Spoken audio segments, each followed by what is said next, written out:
அனைவருக்கும் வணக்கம். ரத்தம் நம்ம யூடியூப் சேனல் மூலமா உங்களை சந்திப்பதில் மகிழ்ச்சி அடைகிறேன். ரத்தம் நம்ம யூடியூப் சேனல் மூலமாக ஒரு கிளினிக்கல் லெபார்டரியில என்ன பண்ணுவாங்க, என்னென்ன டெஸ்ட் பண்ணுவாங்க, இந்த டெஸ்ட் எந்த வியாதியை கண்டுபிடிக்க பண்றாங்க அப்படிங்கறத தொடர்ந்து பார்த்துட்டு இருக்கிறோம். அந்த வரிசையில நம்ம இன்னைக்கு என்ன பார்க்க போறோம் அப்படின்னா அப்சல்யூட் ஈஸ்னோஃபில் கவுண்ட் அப்படிங்கிற ஒரு டெஸ்ட்டை பத்தி பார்க்க போறோம்.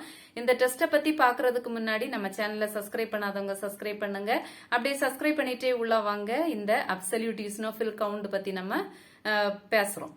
இந்த அப்சல்யூட் ஈஸ்னோஃபில் கவுண்ட் என்கிற இந்த டெஸ்ட் வந்து ஈஸ்னோபீலியா அப்படிங்கிற ஒரு கண்டிஷனை கண்டுபிடிக்கிறதுக்காக நம்ம பண்ணக்கூடிய டெஸ்ட். இந்த டெஸ்டோட தாட் அப்படின்னு பார்த்தோம்னா டைரக்டா பிளட்ல எவ்வளவு குவான்டிட்டியில ஈஸ்னோஃபில்ஸ் இருக்குது அப்படிங்கறத கண்டுபிடிக்கிறது தான் இந்த டெஸ்டோட தாட்டா காணப்படுது. பொதுவாகவே வந்து ஈஸ்னோபீலியா என்கிற கண்டிஷன் இந்த இரத்த வெள்ளை அணுக்கள்ல இருக்கக்கூடிய இந்த ஈஸ்னோஃபில்ஸ் என்கிற இந்த இரத்த வெள்ளை அணு அதிகமாகிற கண்டிஷனை தான் நம்ம ஈஸ்னோபீலியா அப்படின்னு சொல்றோம். இந்த ஈஸ்னோபீலியா வந்து பாத்தீங்கன்னா அலர்ஜிக் ரியாக்ஷன், திரும்ப வந்து பாத்தீங்கன்னா இந்த பாரசைட்டிசம், ஆஸ்துமா, ஸ்கார்லட் ஃபீவர் இப்படிப்பட்ட பல காரணங்களுக்கு இந்த ஈஸ்னோஃபில்ஸ் வந்து அதிகமா பிளட்ல இன்க்ரீஸ் ஆகக்கூடிய நிலைமை இருக்கும். அத வந்து ஈஸ்னோபீலியா அப்படிங்கிற கண்டிஷன்னு நம்ம சொல்றோம்.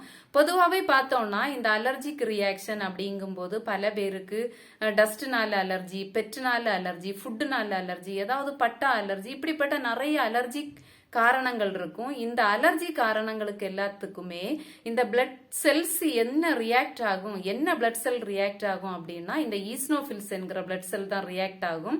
அதனாலதான் இந்த அலர்ஜி கண்டிஷன்ஸுக்கு எல்லாத்துக்குமே வந்து நம்ம இந்த ஈஸ்னோஃபில் என்கிற இந்த செல் ரியாக்ட் ஆகுதா அப்படின்னு கண்டுபிடிக்கிறதுக்கு தான் இந்த ஏஇசி டெஸ்ட்டை வந்து பொதுவாகவே பண்றோம்.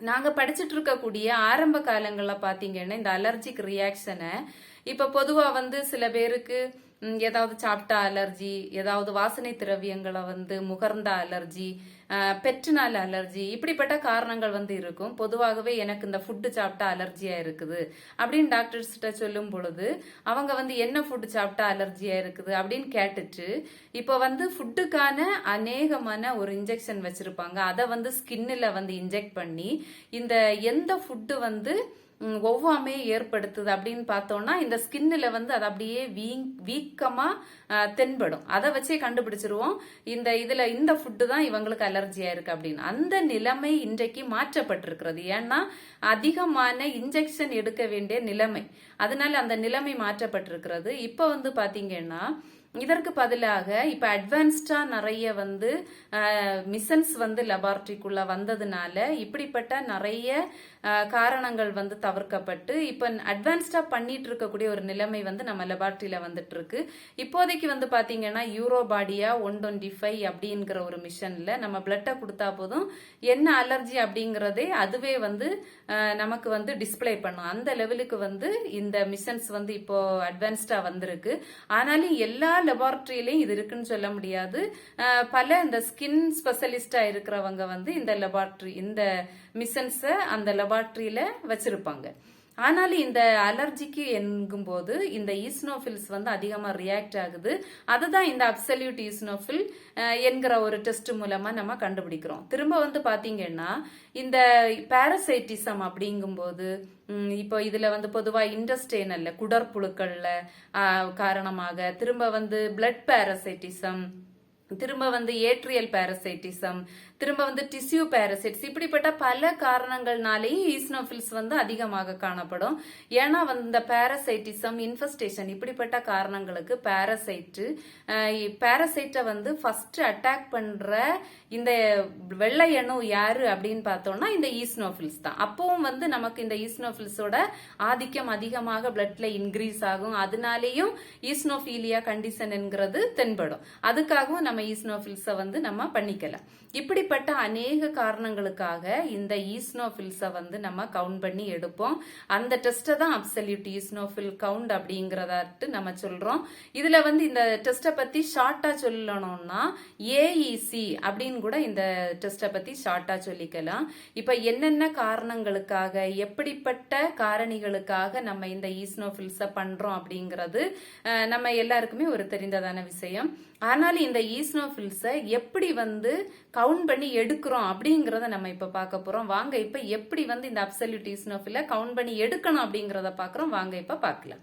ஃபர்ஸ்ட்ல வந்து aim absolute eosinophil count is decide to directly quantitative the number of eosinophils present in the blood. இந்த ஈஸ்னோஃபில்ஸ் வந்து பிளட்டில் எவ்வளவு நம்பர் குவான்டிட்டி வந்து ப்ரெசண்டாக இருக்குது அப்படிங்கிறத கண்டுபிடிக்கிறது தான் இந்த டெஸ்ட்டோட மிக முக்கியமான தாட்டு.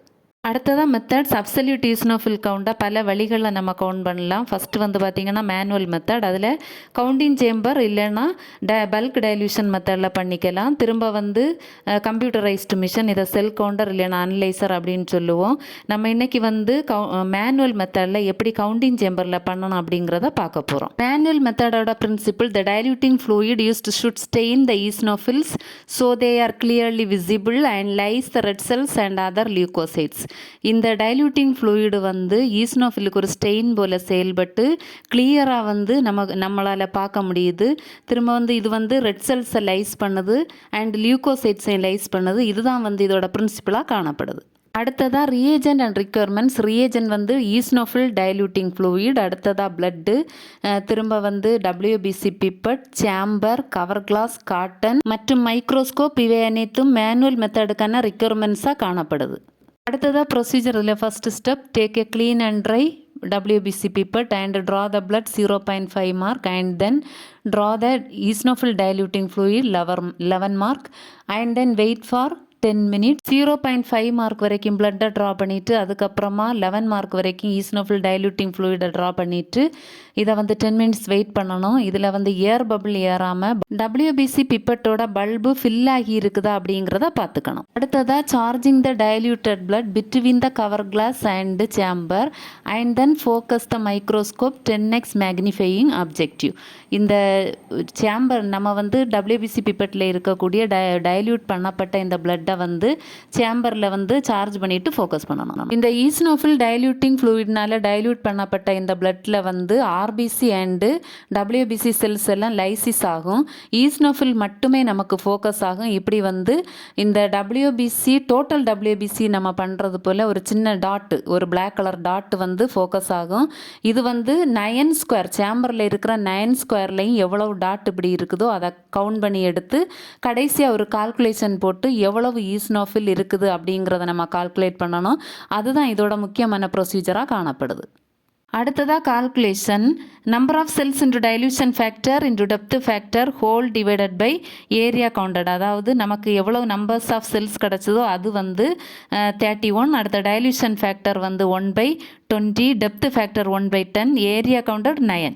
இதை வச்சு கால்குலேஷன் பண்ணி 688 செல்ஸ் வந்து நமக்கு கிடச்சிருக்கு. இதை வந்து ரிப்போர்ட்டாக நம்ம பண்ணிக்கலாம். அடுத்ததாக result, the number of eosinophils இந்த given sample of blood is 688 cells per cubic mm. இதை வந்து நம்ம ரிப்போர்ட்டாக வந்து பண்ணிக்கணும். அடுத்ததாக நார்மல் வேல்யூ 40 முதல் 440 செல்ஸ் பர் கியூபிக் எம்எம் தான் இதோட நார்மல் வேல்யூ. இந்த 440க்கு மேலே இருந்துச்சுன்னா ஈஸ்னோஃபீலியா என்பதை தெரிந்து கொள்ளலாம்.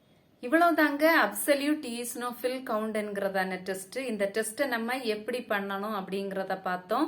இந்த டெஸ்ட் உங்களுக்கு பிடிச்சிருந்ததுன்னா லைக் பண்ணுங்க, ஷேர் பண்ணுங்க, சப்ஸ்கிரைப் பண்ணுங்க. மீண்டும் இப்படிப்பட்ட ஒரு லெபார்டரி வீடியோவுடன் அடுத்த வாரம் உங்களை சந்திக்க விரும்புகிறேன். அதுவரைக்கும் உங்களிடம் விடைபெறுகிறேன். ஓகே, பாய்.